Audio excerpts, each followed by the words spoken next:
In the late 1300s, the founders of an Oxford college planted a grove of oak trees, not for shade and not for beauty. According to a story passed down for over 500 years, they planted those specific trees so that centuries later, long after every person who planted them was dead, a future generation could cut them down to replace the massive oak beams holding up the dining hall roof, once those original beams inevitably rotted. Old money has always operated on a timescale most people never think in. Not quarters, not fiscal years, not even a single lifetime. Centuries. Today we're examining exactly what that kind of thinking looks like in practice, from a Japanese company that has survived since the year 578, to an active modern engineering project descending 800 feet into a Texas mountain, purpose-built to keep time for the next 10,000 years. If you want the real architecture behind generational wealth, including the psychology that lets it survive for centuries instead of decades, subscribe now. This channel breaks it all down every week. Cathedral thinking, building what you'll never see finished. There's a term historians and long-term planners have adopted specifically to describe the mindset behind projects too large for any single human life to complete. Cathedral thinking. The name comes directly from how medieval cathedrals were actually built. Cologne Cathedral, for one striking example, took over 600 years to complete. Construction began in 1248, stalled for centuries during the Reformation and various wars, and wasn't finally finished until 1880. The masons, stonecutters, and architects who laid the foundation stones knew, with total certainty, that they would never live to see the building completed. Their sons wouldn't see it completed. In many cases, their grandchildren wouldn't either. This wasn't considered a design flaw. It was, in a real sense, the entire point. A cathedral wasn't planned around any single patron's lifetime, any single king's reign, or any single generation's resources. It was planned around a purpose, housing worship, anchoring a city's identity that was expected to matter for far longer than any individual's involvement in creating it. Barcelona's Sagrada Familia, still under active construction today, more than a century after its 1882 groundbreaking, is a living present-day continuation of exactly this same tradition. A building whose original architect, Antoni Gaudí, reportedly told colleagues, upon being asked why he wasn't worried about the project's slow pace, that his client, meaning God, was in no hurry. Old money's relationship with wealth borrows this exact logic, just applied to a family fortune instead of a stone building. A family thinking in centuries doesn't structure a trust, a business, or an estate around what will benefit the current generation most efficiently. It structures those things around what will still be standing, still functioning, and still serving its purpose for descendants who haven't been born yet, descendants whose names, faces, and specific needs the current generation will never actually know. This is precisely the same instinct behind the dynasty trusts covered in an earlier video on this channel, built specifically to outlast any single lifetime by design, sometimes indefinitely, in states that have abolished the legal rule that once forced trusts to eventually terminate. The company that outlasted empires. If cathedral thinking describes a mindset, there's a real institution that embodies it more completely than almost anything else on Earth. A construction company in Osaka, Japan, called Kongo Gumi, founded in the year 578 AD, While Germanic tribes were still fighting over the fractured remains of the Western Roman Empire, and centuries before most of the institutions we consider old in the West even existed, Kongo Gumi was commissioned by Prince Shotoku to build Japan's first major Buddhist temple, Shitennoji, in what is now Osaka. 3 specialist temple carpenters brought over from the Korean kingdom of Baekje founded the firm to construct and maintain it. It continued as an unbroken family-run business for the next 1,400 years. A 17th-century scroll still traces the company's lineage back through 40 consecutive generations of the same family.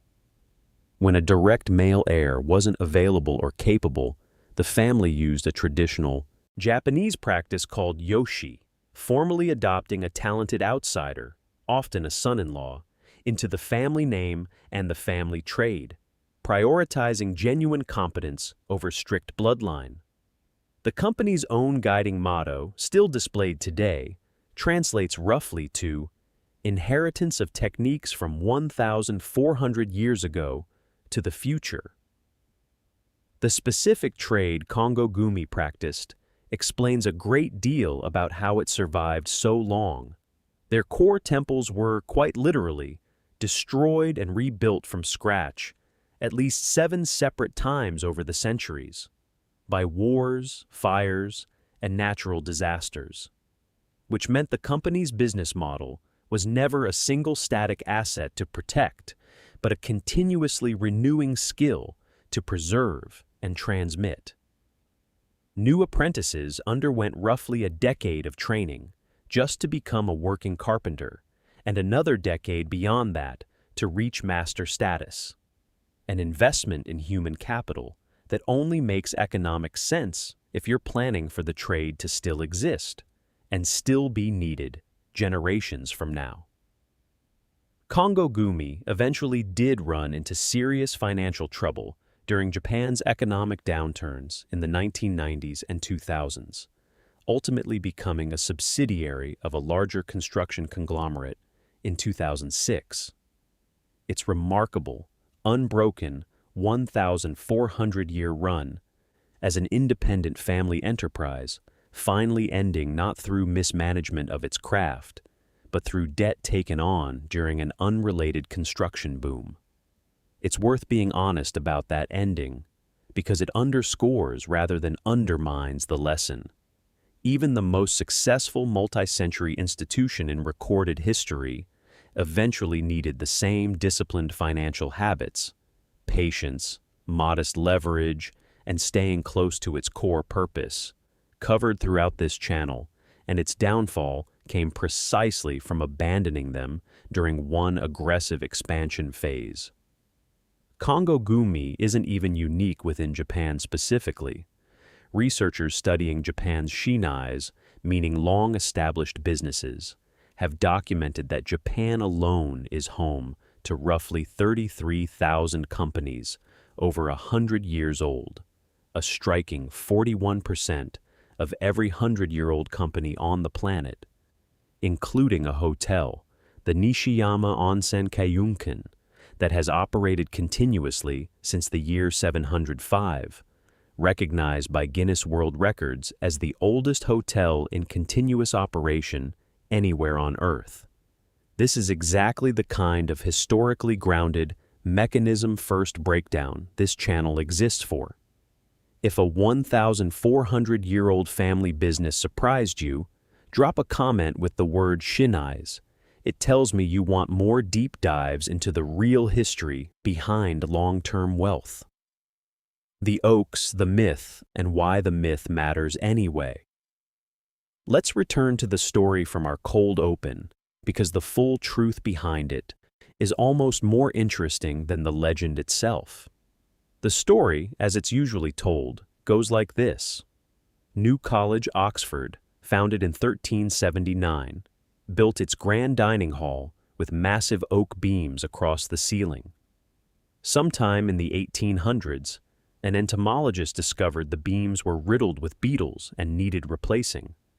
Timber of that size and quality seemed impossible to find. The college's forester was summoned and reportedly told the stunned fellows, "We was wonderin' when you'd be askin'." It turned out that centuries earlier, when the college was founded, a grove of oaks had been deliberately planted, specifically to replace those exact beams once they eventually failed. An instruction passed down from forester to forester for 500 years. You don't cut them oaks. Them's for the college hall. It's a genuinely beautiful story about institutional foresight, and researchers who actually dug into New College's own archives found the truth is somewhat more complicated. The land the replacement oaks actually came from wasn't acquired by the college until 1441, roughly 60 years after the hall was originally built, meaning no single grove could have been planted at the founding specifically for this exact purpose. The roof, moreover, had already been substantially altered and rebuilt at least once before, in 1786, using entirely different timber. The college's own official position today is that the story, in its cleanest form, is essentially a myth. But here's why the myth survived anyway, retold for over a century by writers, futurists, and institutions who care deeply about long-term thinking.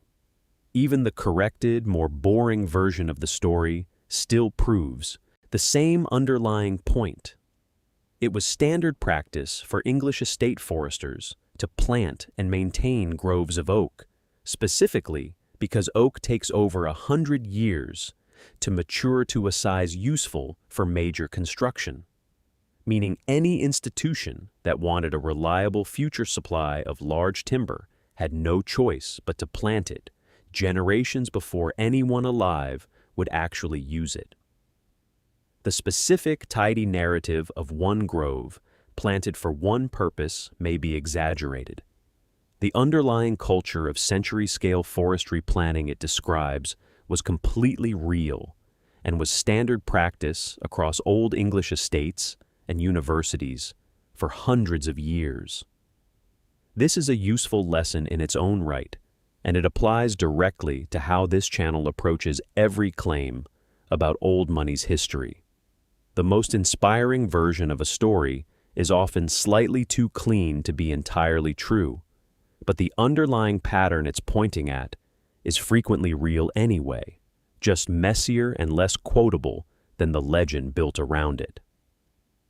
The modern clock built to outlast every civilization alive today.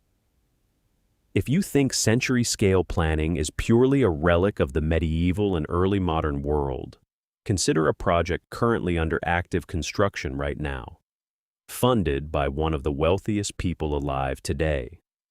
Deep inside a mountain in the Sierra Diablo range of West Texas, on land owned by Amazon founder Jeff Bezos, engineers are building what's called the Clock of the Long Now, a purely mechanical clock, 500 feet tall, specifically engineered to keep accurate time for the next 10,000 years, with no batteries, no electricity, and no reliance on any technology more advanced than what a future civilization could maintain using little more than Bronze Age tools, if necessary.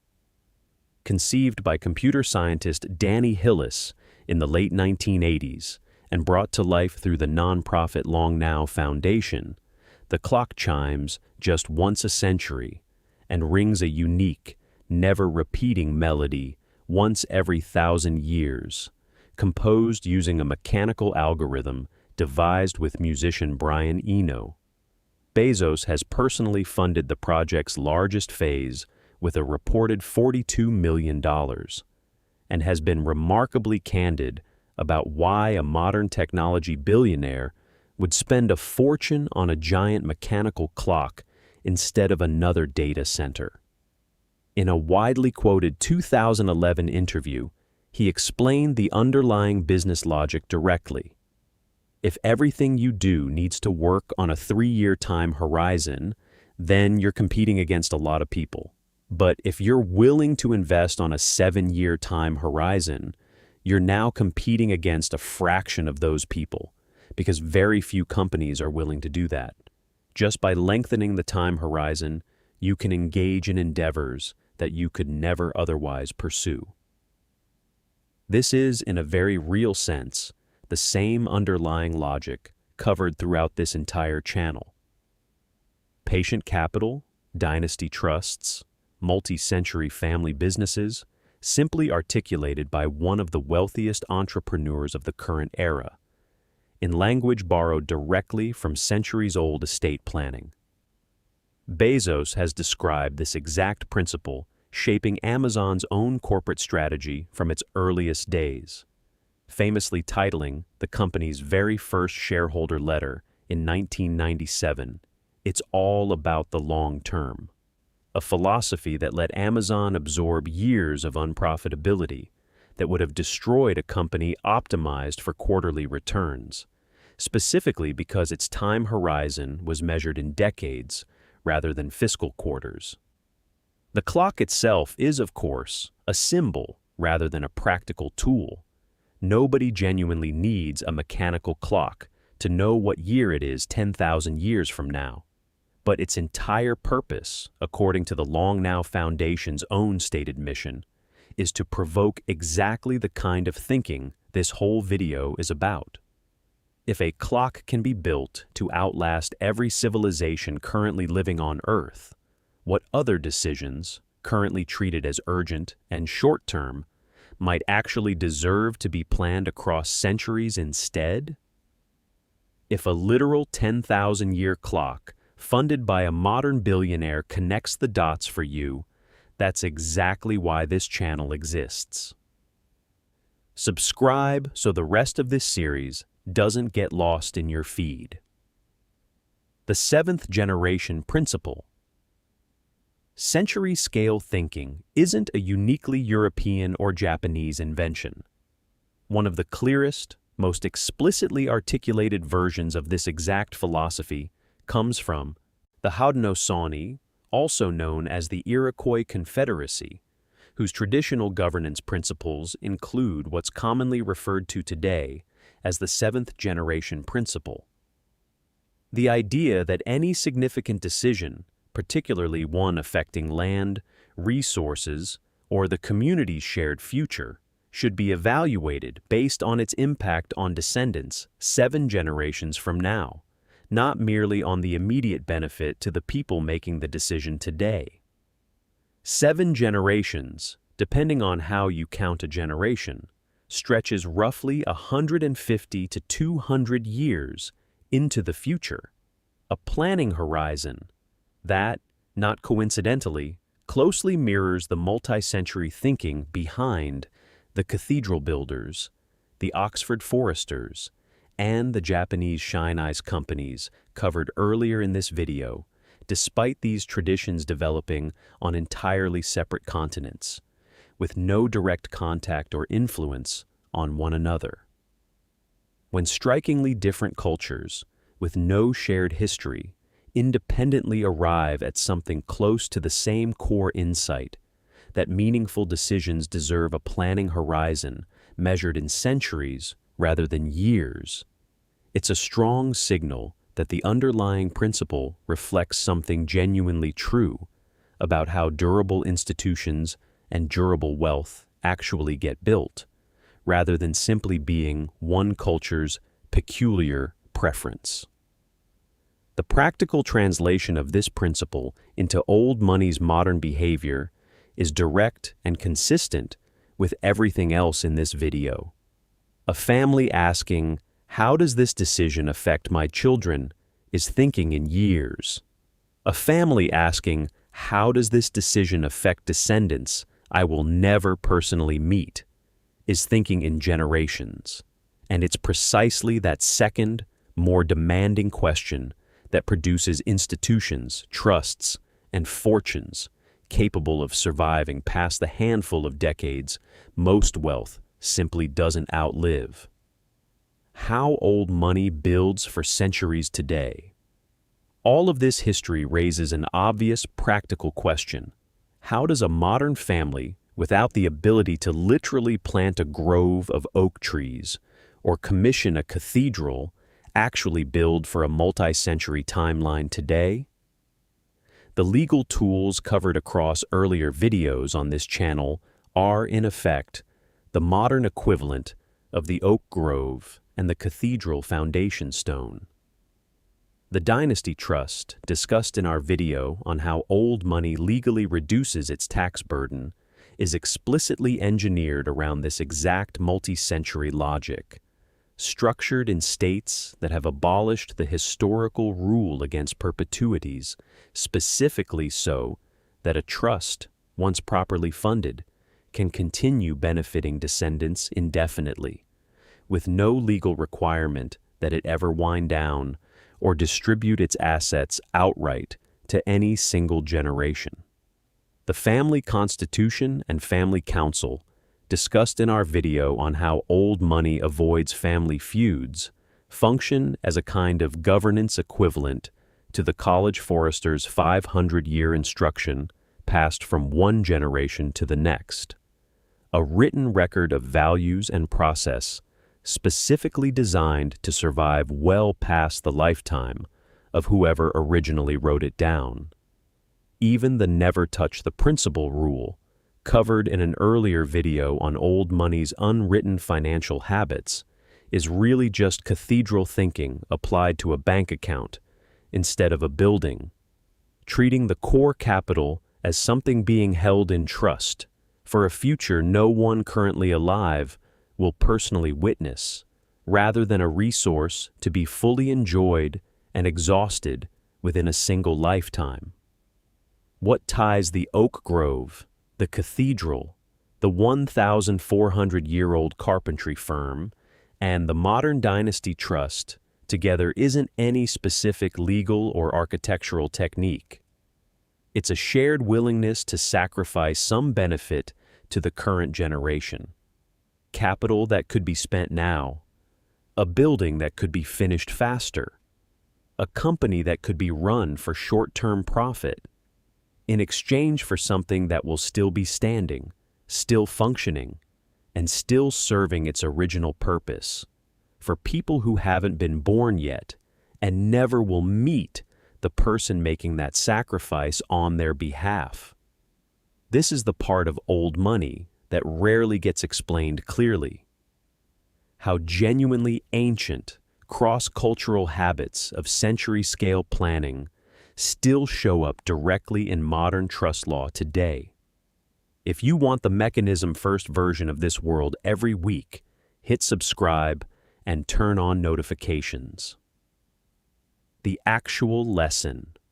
Here's what ties every story in this video together: the Oxford foresters, the Japanese temple carpenters, the Haudenosaunee elders, and a modern technology billionaire funding a clock inside a mountain are all in their own way answering the exact same question. What would I build or protect or plant if I genuinely expected the result to matter to someone I will never meet? Most financial ruin, across every subject covered on this channel, comes from optimizing for a horizon too short to matter. A windfall spent for the thrill of spending it. A business run for this quarter's numbers, instead of the next century's survival. A fortune divided without a thought for how it will be used 2 generations from now. Old money's real advantage was never a smarter investment or a cleverer tax structure. It was, and still is, a willingness to plant an oak tree it will never sit beneath. Old money doesn't just protect its capital, train its heirs, and preserve its relationships across a single lifetime. It builds deliberately for a future it will never personally witness, and that, more than any single trust document or tax strategy, is the real reason some fortunes survive for centuries, while most don't survive a single generation. If this changed how you think about time, patience, and what it actually takes to build something that lasts, subscribe to Old Money Opulence. New investigations into the real mechanics behind generational wealth drop every week. And if you want to see the specific modern legal tools built to carry this exact philosophy forward, watch the companion video. How Old Money Legally Pays Less Tax breaks down the dynasty trust structures engineered to operate on precisely this multi-century timeline. Thanks for watching, and I will see you in the next one.